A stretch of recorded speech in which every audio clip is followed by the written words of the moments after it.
Imagino que muchos tenéis esta experiencia que yo también tengo, que es como que te convierten en Miura. O sea, escuchas a José Luis y dices, ¿dónde está la plaza? Vamos a torear.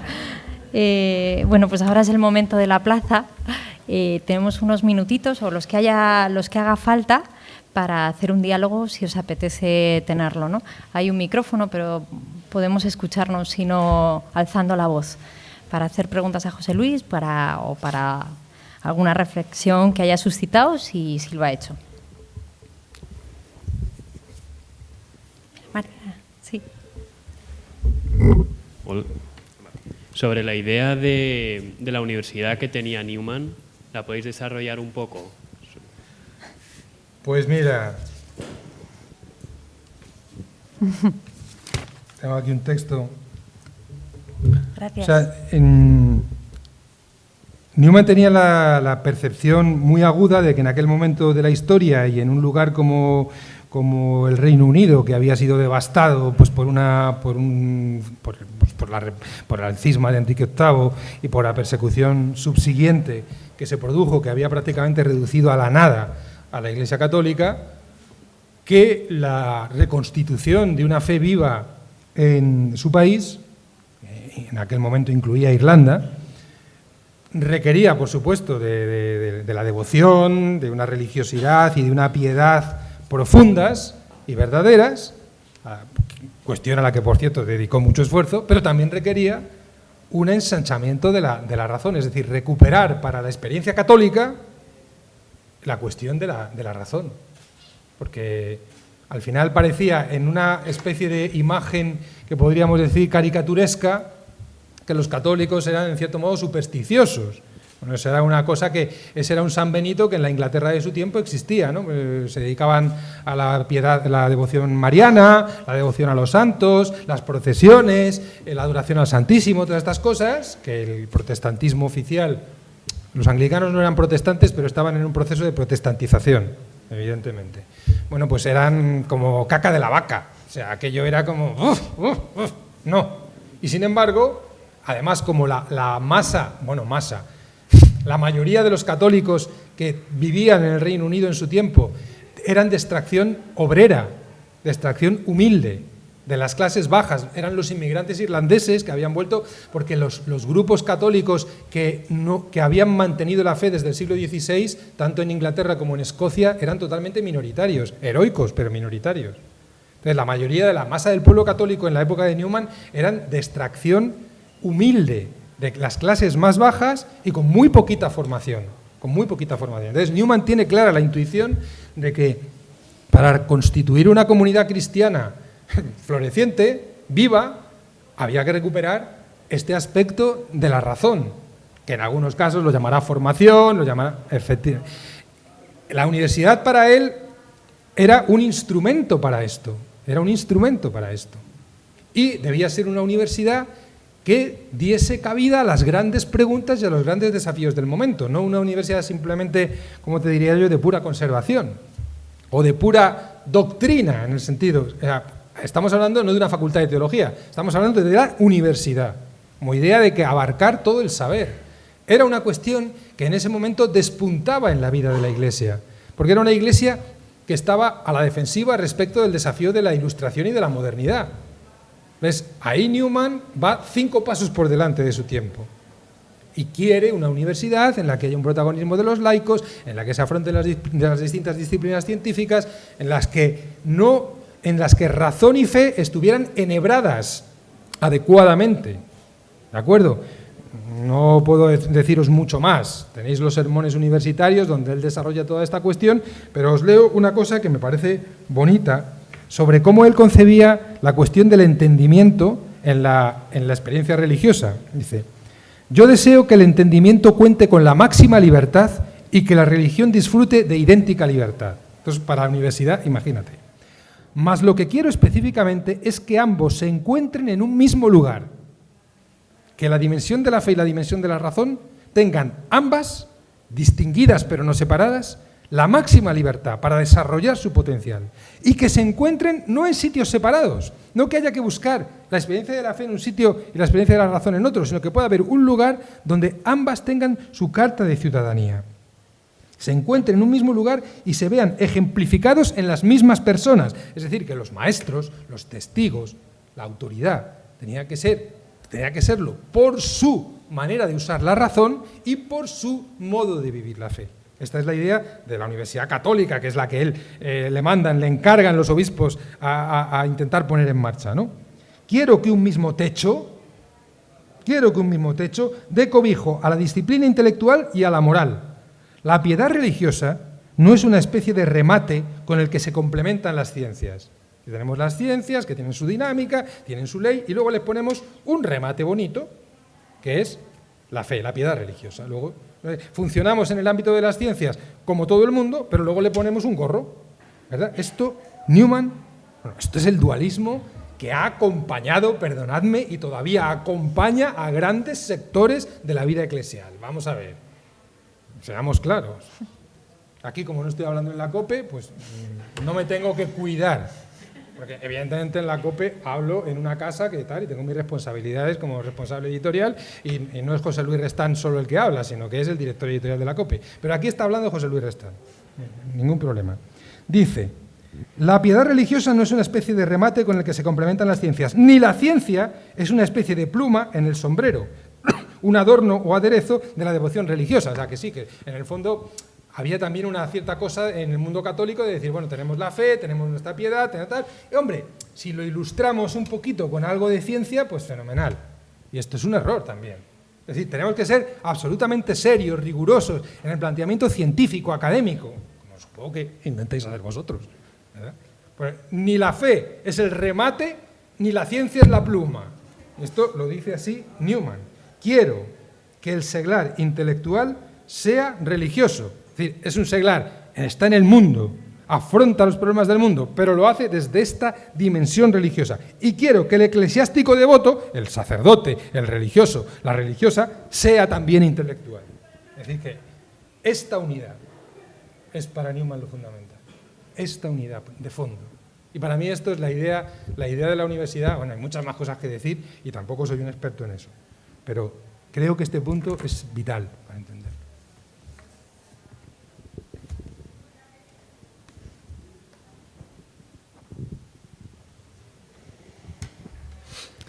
Muchas gracias, José Luis. A mí me asombra una cosa que decía, bueno, muy parecida a lo que decía Benito XVI también acerca de los monjes que buscaban a Dios y generaban cultura. Y a mí me asombra de Newman y de ese final del siglo XIX, que aparentemente es infecundo, al menos en los últimos años de Newman, pero que sin embargo después genera muchísima vida. O sea, cómo la obediencia a la verdad puede generar mucha vida. Si nos pudieras decir algo, a lo mejor, de esos pocos años después que pasa en Inglaterra, aunque ya has dicho alguna cosa. Bueno, Newman siempre fue consciente, tiene el famoso discurso de la primavera, que se llama, el famoso discurso de la primavera, cuando se reconstituye la jerarquía católica en Inglaterra, él pudo verlo, él pudo ver eso, que no es una cuestión puramente estratégica. O sea, daos cuenta que la jerarquía no es una cuestión organizativa de una comunidad que es la Iglesia. La jerarquía es el sacramento. La jerarquía es la sacramentalidad. La jerarquía, tan incómoda, tan fastidiosa, tan petarda, muchas veces, fue el motivo por el que Newman se hace católico. Atención, esto se me acaba de venir a la cabeza. Espero no decir ninguna burrada. Porque Newman se hace católico porque percibe que en la comunión anglicana no existen los instrumentos carismáticos necesarios para poder garantizar la continuidad viva de la misma fe de los apóstoles, y que por eso su comunidad anglicana estará expuesta sucesivamente a todas las herejías que ya se han producido en la historia, la arriana, la gnóstica, la pelagiana, etcétera, etcétera. Y que justamente es la Iglesia de Roma la que, con todos sus enormes errores históricos y todas las antipatías que a él muchos aspectos de esta Iglesia le provocaban, la única que tenía unos instrumentos capaces de garantizar en el tiempo esta continuidad, nada menos que de la fe viva y verdadera en el Señor Jesucristo resucitado. Caray, que no es poco.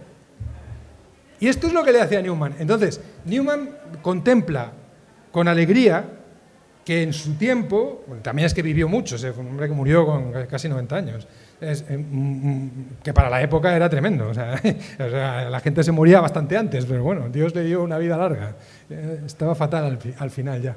Bueno, Newman puede ver que la Iglesia en Inglaterra, en su país, vuelve a tener esta dimensión pública de la sacramentalidad a través de los legítimos pastores en comunión con el obispo de Roma.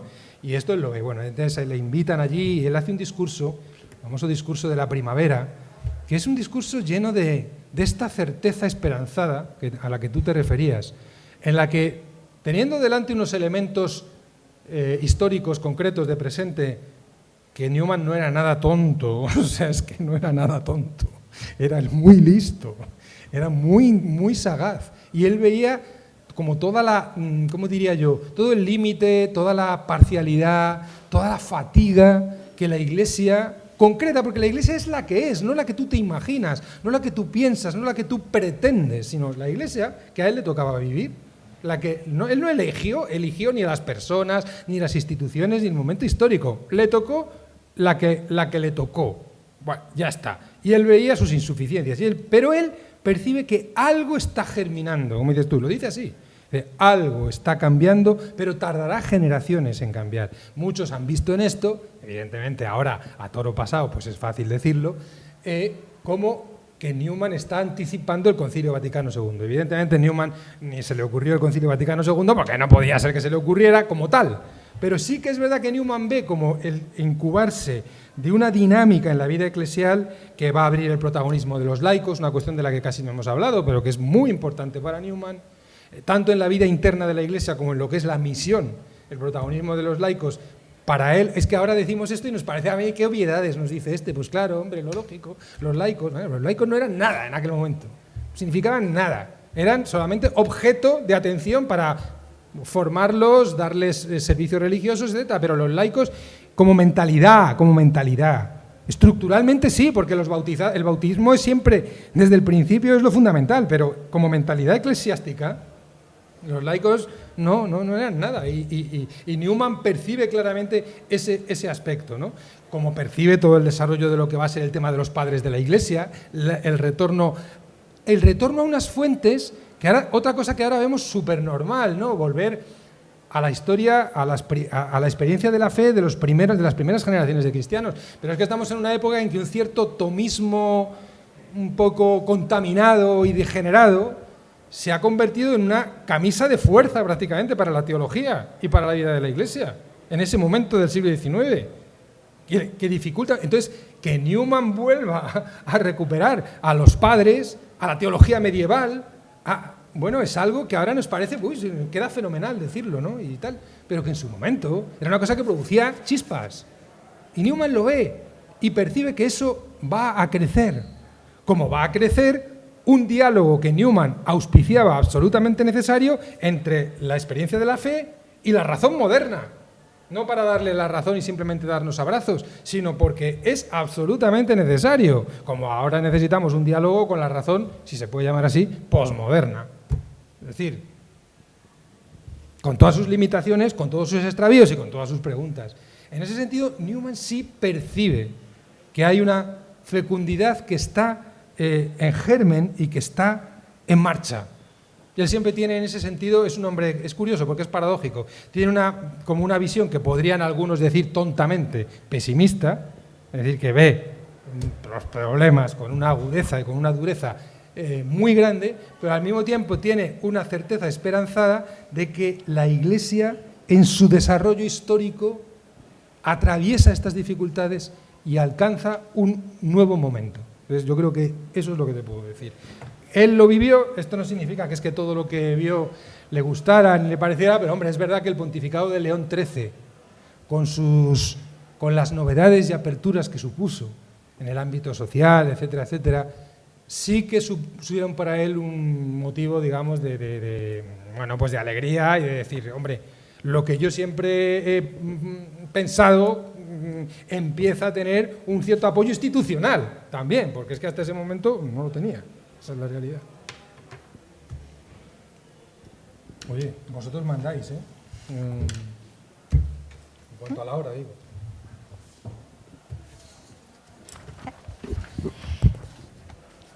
Ay, Gemma. Intentaré ser más breve para que... Muchas gracias, José Luis.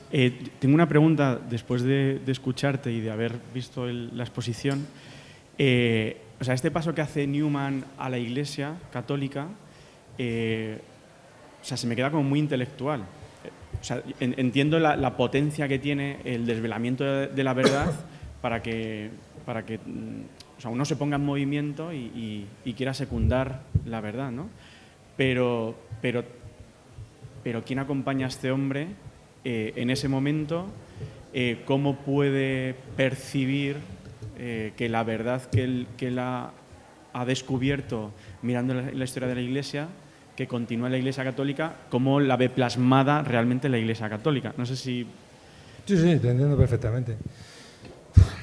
Bueno, a ver, primero, Newman siempre estuvo rodeado de amigos, siempre tuvo una comunidad de referencia, primero cuando estaba en el mundo anglicano, en Oxford, y después ya como católico en su comunidad.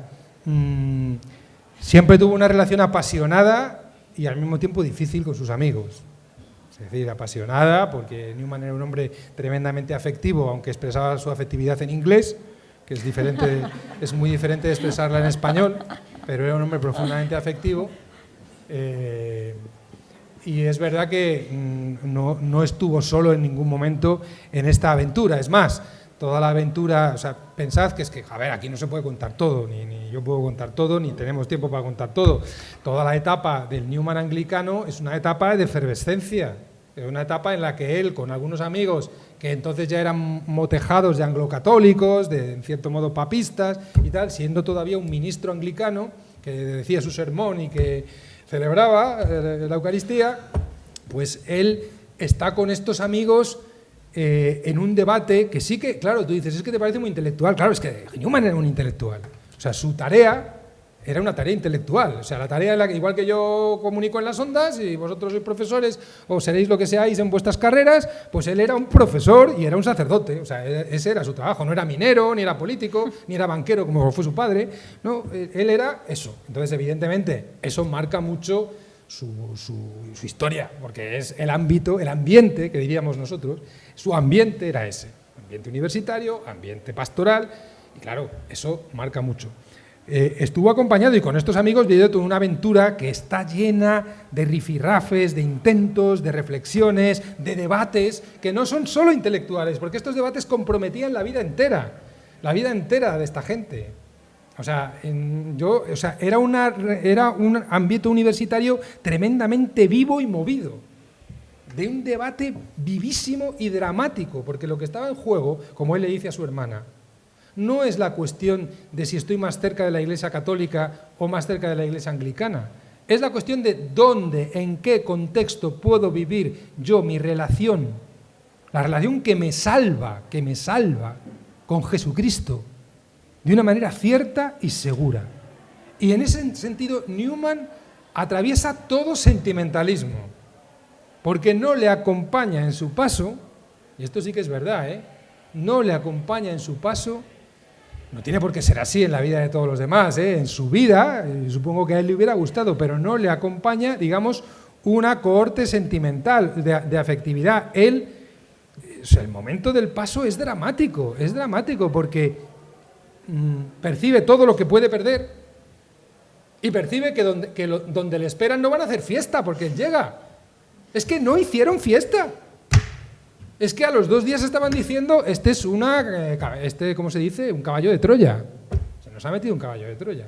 Entonces, Newman sí estuvo acompañado. Algunos de sus amigos dieron en otros momentos, el paso él lo dio solo, pero otros lo dieron después. Otros no lo dieron nunca. Y es muy bonita la relación con aquellos que no lo dieron, que es muy variada, muy variada. O sea, gente que no le volvió a hablar. Gente que en un primer momento le dio la espalda, pero que después en el tiempo lo volvió a encontrar. Y él se volvió a encontrar con ellos. Entonces, bueno, no es justo pensar que Newman vivía una fe individualista, porque nunca fue así, porque además tenía un sentimiento de comunidad enorme, pero cuidado, la comunidad también le hizo sufrir muchísimo. La comunidad le hizo sufrir muchísimo. Los oratorianos de San Felipe Neri, que él vuelve de Roma ya ordenado de nuevo católico y con el encargo de crear la primera comunidad oratoriana, Birmingham, luego el intento de Londres, etcétera, es que te angustia, porque la vida de la comunidad oratoriana para él fue un martirio. Fue un martirio. Entonces, bueno, esto no significa que es que tenga que ser así en la vida de todos nosotros, por amor de Dios, no. Simplemente digo, bueno, pues en su vida hubo grandísimas amistades, hubo esta afectividad de fondo que no le abandonó nunca, pero al mismo tiempo hubo este punto en el que él se vio obligado, se vio movido a atravesar cualquier cuestión sentimental. No digo sentimental en un sentido negativo, porque el sentimiento es súper importante en la vida de las personas. Pero entonces, evidentemente, Newman supo ver que en la Iglesia Católica, a pesar de todos los aspectos de dificultad que él encontraba, existía una comunidad viviente que conservaba, a pesar de todas las tormentas y de todo tal, la verdadera fe. La verdadera fe. Que para él es una cuestión, lo dice su hermana, de estricta necesidad, porque sin ella no tiene esta certeza viva.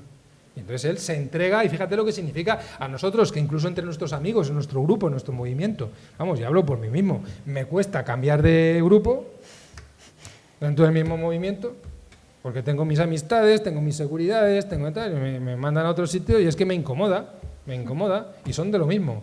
Pero fíjate que a Newman lo mandan allí con unos señores, con los primeros oratorianos en Inglaterra, que empieza a haber unos problemas en la vida de la comunidad que no te puedes imaginar.